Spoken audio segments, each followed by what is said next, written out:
Atin ang pagdiriwang ng binyag. Sumainyo ang Panginoon.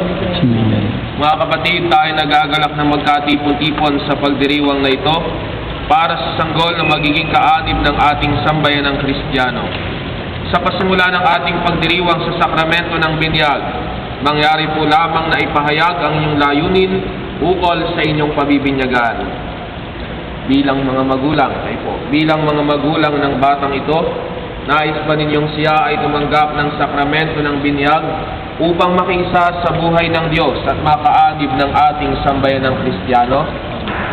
Mga magulang, nalalaman ba ninyo na kalakip ng kahilingang ito ang pananagutan na hubugin ang inyong pabibinyagan sa diwa ni Kristo? At kayo naman, mga ninong at ninang, nakahanda ba kayong tumulong sa mga magulang na akayin ang inyong inaanak sa pananampalataya? Opo. Bilang kinatawan ng sambayan ng Kristiyano, ikinagagalak kong tanggapin ang inyong anak sa pamamagitan ng pagkukrus sa kanyang noo. Kaya tinanyayaan ko kayo, mga magulang, ninong at ninang, upang krusan sa noo ang inyong pabibinyagan. Sige po, pakilagyan ng krus sa noo. Po yung mga ninong.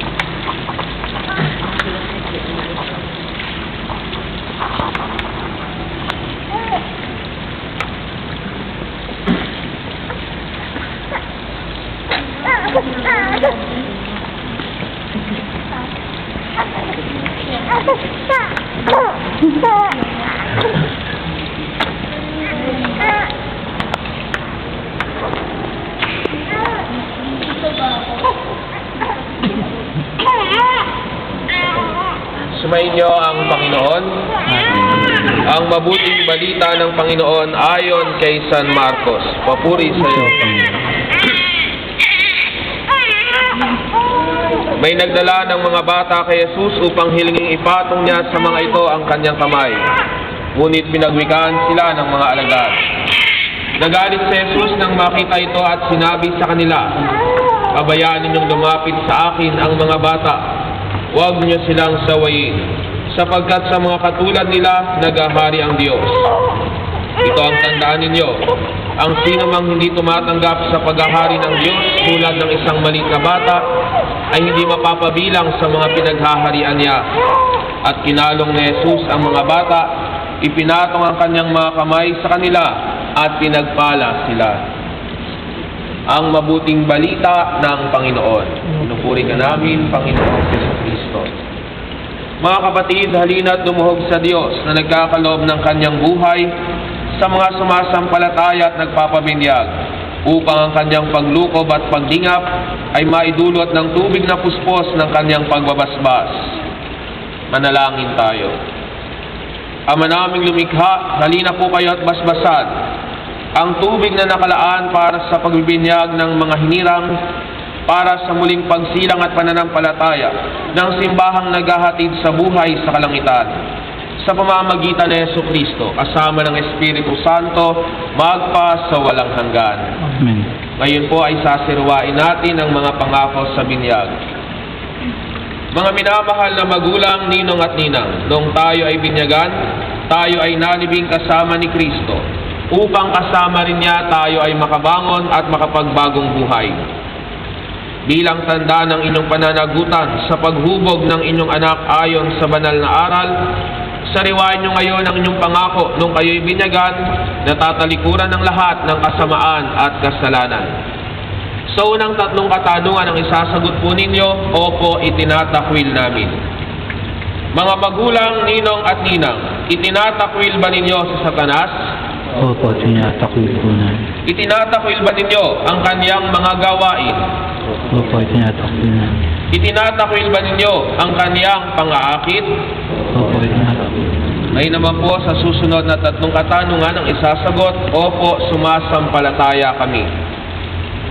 Mga magulang, ninong at ninang, sumasampalataya ba kayo sa Diyos amang makapangyarihan sa lahat na may gawa ng langit at lupa? Opo, sumasampalataya. Sumasampalataya ba kayo kay Jesucristo, iisang anak ng Diyos, Panginoon natin, ipinanganak ni Santa Mariang Birhen, ipinako sa krus na matay, inilibing, muling nabuhay at naluluklok sa kanan ng Ama? Sumasampalataya ba kayo sa Espiritu Santo, sa banal na simbahang katolika, sa kasamahan ng mga banal, sa kapatawaran ng mga kasalanan, sa muling pagkabuhay ng mga namatay, at sa buhay na walang hanggan? Opo, sumasampalataya. Sa pananampalataya na marangal nating ipinahayag at igawad ang sakramento ng binyag, sa pamamagitan ni Jesucristo kasama ng Espiritu Santo, magpa sa walang hanggan. Amen.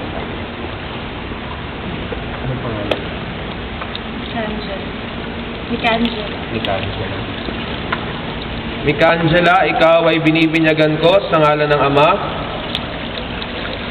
at ng Anak at ng Espiritu Santo.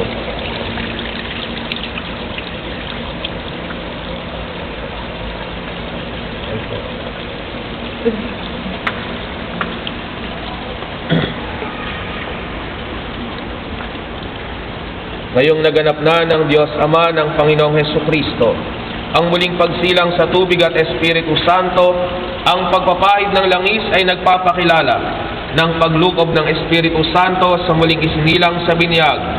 Maging matatag nawa ang batang ito sa kanyang pakikisa kay Kristong Hari, Pari at Propeta ngayon at magpa sa walang hanggan.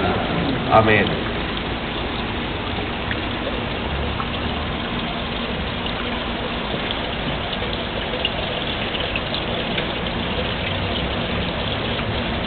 Ngayon po, sa tulong ng isang ninong o ninang, susot ng mga magulang ang damit pambinyag sa batang bininyagan.